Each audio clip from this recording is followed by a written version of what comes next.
That YouTuber who has a cult-like fan base, who thinks that there's some kind of language god, and prowls the internet and censors people and won't let anyone criticize their language ability. And you see people just falling into this.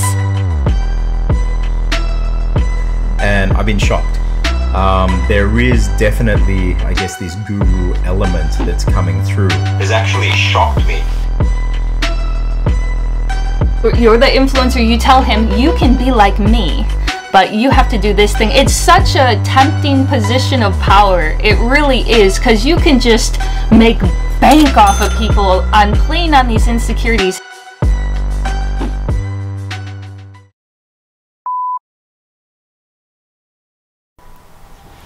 Okay, let's give Thailand a call this morning.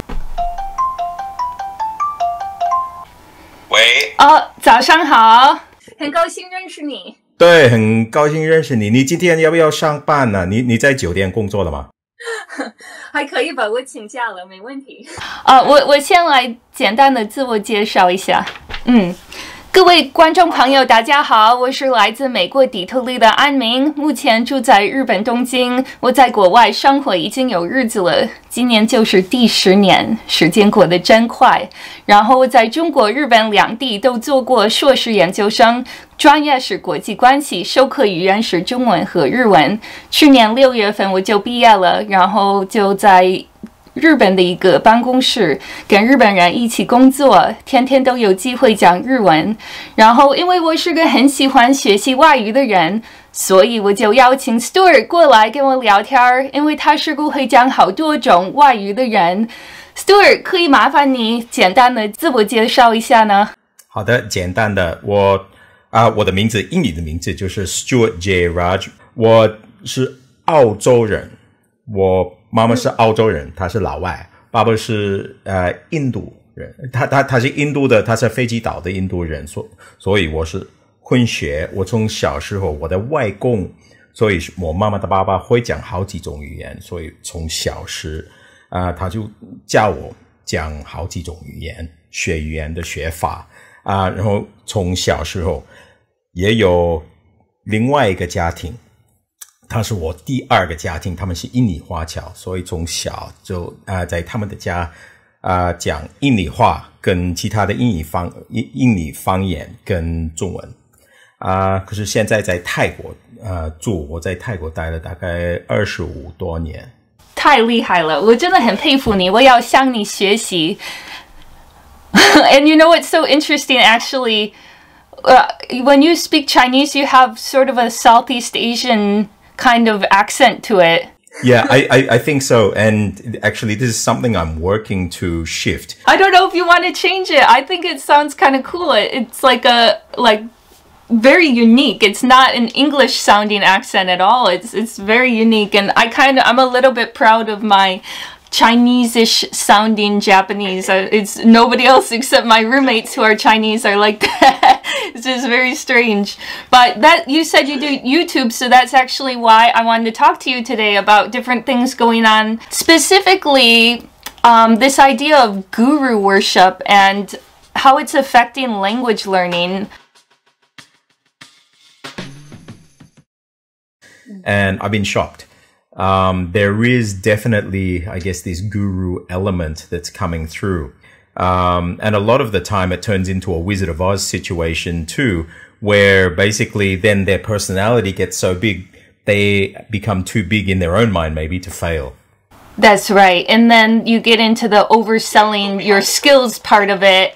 And it's really crappy too when people don't even want to be criticized. Like, you know, I've had people dissect my Chinese and that was fine because I've never claimed to be perfect. But if you do make that claim, well, be prepared for people to call you out and don't try to silence them because that's not right.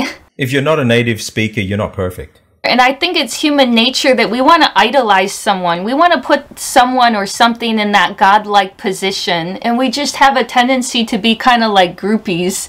And it's so easy when maybe you didn't intend for that to happen in the beginning. But once you're in that position and people see you like as a god, to embrace it and try to keep up with the charade and even to try to exploit it. It's very tempting to do, and I've seen it happen again and again. It would devastate me internally to think that anything that I have said or done is going to discourage somebody's future learning. For me, just personally. And so, like, if what I've said has really crushed somebody or given somebody false expectations and they're not coming through with that and I've profited on that, I would feel like shit. One thing I would say too is that in Western countries, say with Asian languages, their perception of what fluency is very different. I work a lot with different militaries, and I will get people, say in the US, you've got what's called the DLPT, the Defense Language Proficiency Test. And I would have people who got a 3, they got really high scores in their DLPT. So they're officially, professionally accredited in this language. They hit the ground here and nobody would speak to them. And so just the expectations of what fluency or what this person's doing, I'm sure that you get way more bang for your buck shooting it out to a Western audience in the West than locally and these local reactions. Yeah, and that's what I've said in previous videos as well. But I guess the main point here is I'm not asking for anyone to try to cancel the genre or cancel anyone. I just feel like there's some stuff going on that we need to be less invested in the person who's doing the YouTube channel and more invested in the language. And also, for the people that are in these positions of power to just, realize they have a lot of responsibility. So many times I've heard, well, this YouTuber, that YouTuber uses clickbait. That's just what they have to do to get views. It's like, that's just what they have to do to sell their product. Bullcrap, alright, bullcrap. I got 20 million views on a video without lying about anything, without being deceptive or saying I could do something that I couldn't, or saying that I was perfect, or saying that I learned it in 30 days. And I really think the clickbaiting is also harmful. People will say, but it's inspiring people, but it does good. Well, I think to a certain extent it does inspire people, it does do good, but it does also do a lot of harm, because what people don't think about, and I'm a YouTuber so I know this, is the impression rate on the thumbnail and title. Okay, 20 million views on a video. Just asking you, Stuart, how many people do you think saw that thumbnail and title? Yeah, well, you're looking at what, 200 million people? The answer is 250 million people saw that thumbnail and saw that title with no context whatsoever. So if I want to put something in there like, I learned Japanese in 30 days, or I speak perfect Japanese as an American, then 250 million people will get that with no context whatsoever. And I think that is so harmful. And even if you want to downplay it in the video for the 20 million that did watch it, oh, I learned something in 30 days, I learned it for 30 minutes, I learned it while I was sleeping, whatever. Just kidding, you guys, I'm still in the learning process, I'm just doing this for fun. Maybe the audience doesn't know. I know as a YouTuber, by the end of that video, when you're ready to downplay, I'm just studying or whatever, only 20% of the original audience is still watching. So it's like getting smaller and smaller. But out of 250 million people that saw that title, there is a good chunk. Don't tell me there's not a couple thousand people that believe that. It like confirms, it's almost confirmation bias. It confirms what they already thought, that it's like singing. You have to have some sort of innate natural talent to learn a language, just like innate natural talent to sing. But that's not the case at all. So people will feel quite discouraged. All right, I'm going to take on Thai, but here I'm 3 months into this. I'm not even close to being able to have a basic conversation. Must be that I'm not talented. I mean, I've seen so many YouTube videos on it. So I suck at this. I should give up. And I think that's what happens. But what I would say, I think maybe in my earlier years, I would probably be a lot more vocal. We have a saying in Thai, เสียน้อยเสียยากเสียมากเสียง่าย to lose a little hurts. เสียมากเสียง่าย to lose everything, it can happen in an instant. And so this, in the case of, say, calling somebody out, yeah, I might feel satisfied in speaking my mind and calling somebody out, and then the retaliation that comes as a result of that, and all of the can of worms that's opened up, is it worth it? Probably not. Is it worth it to make a point? Well, the times where it's actual constructive criticism, and also for the benefit of the many millions of viewers watching.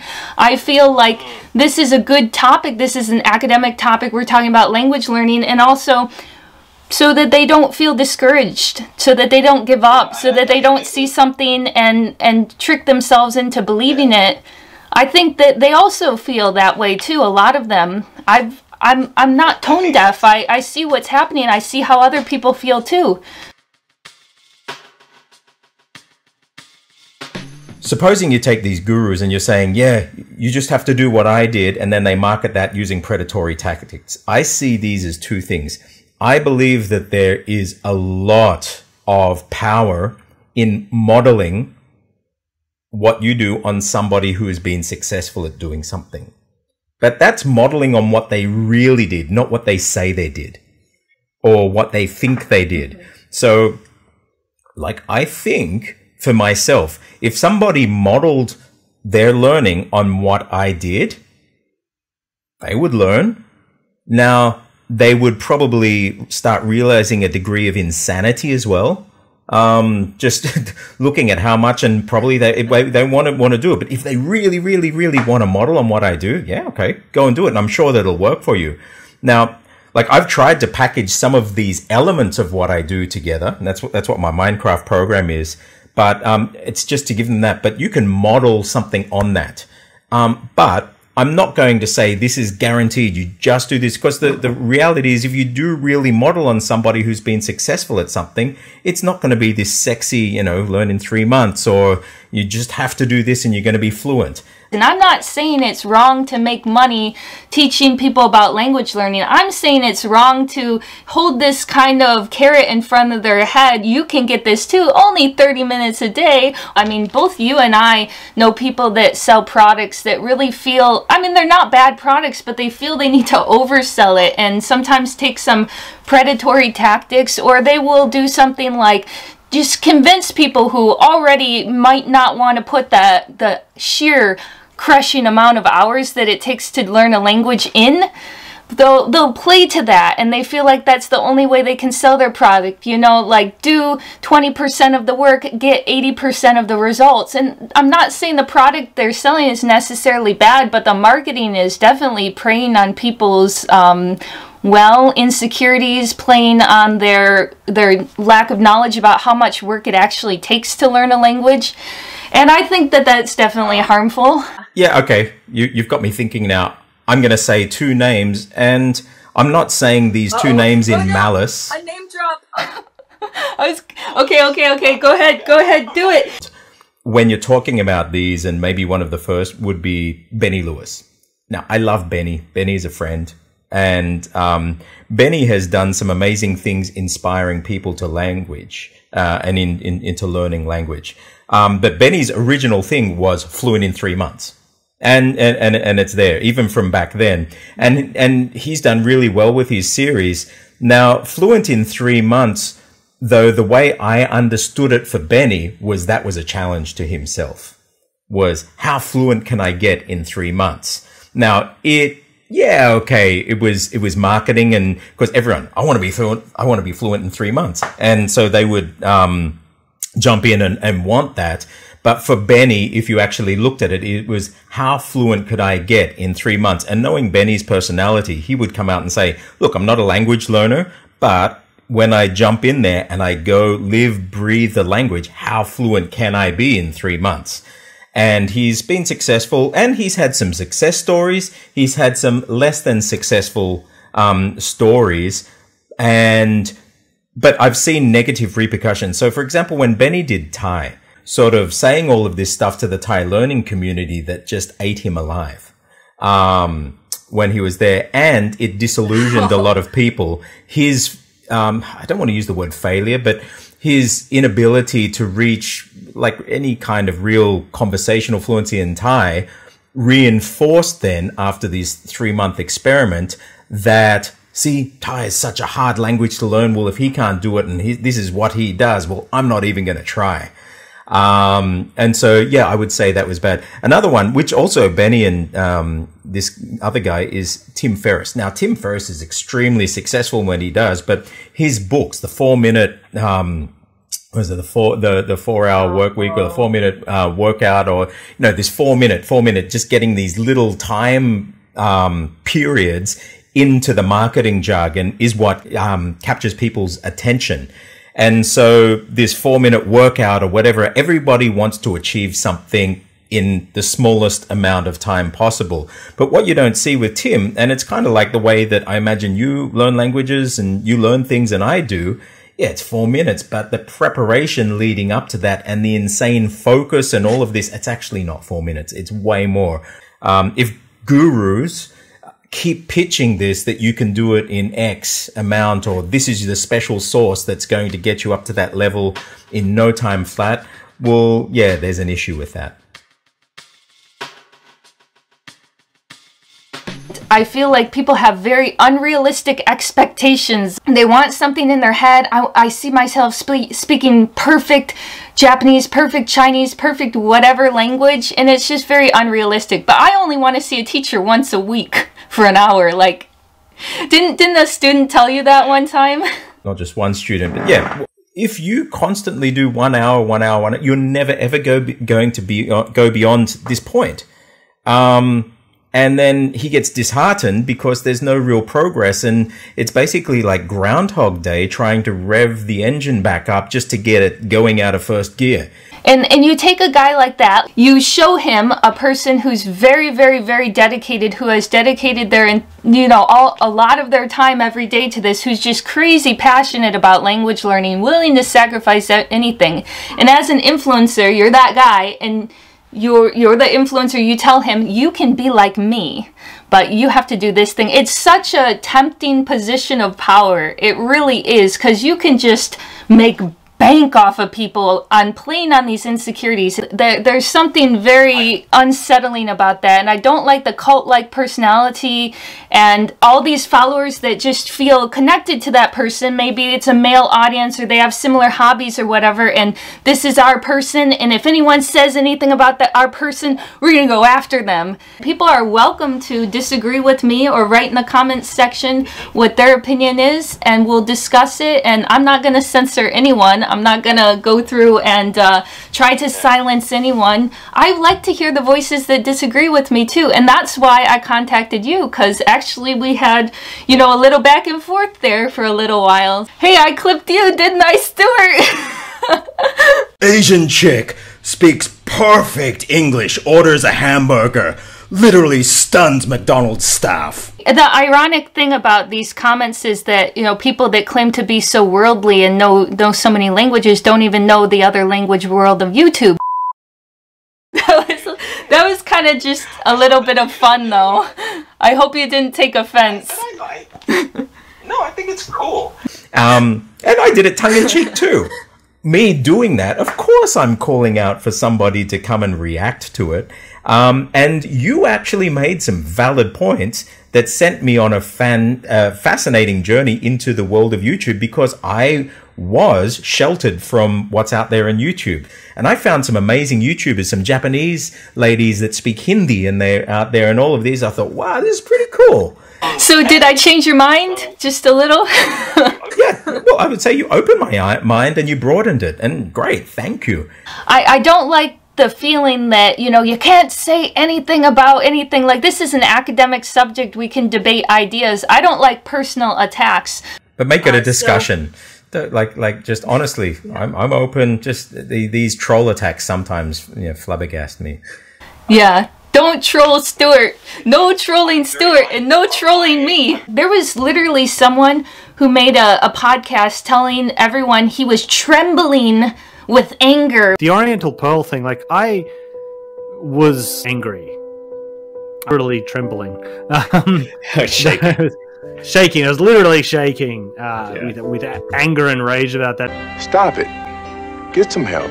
This whole trembling watching you, I don't know. Humans are a fascinating bunch, huh? That you can be influenced like that just from watching a clip of somebody that you don't even know. But yeah, I don't know what to say. I'm just going to live in my own little world. I think that what you're doing is a fantastic thing, and the fact that you're able to, build this up and do that. I'm going to sit in the back rows a little bit though for these kinds of wars.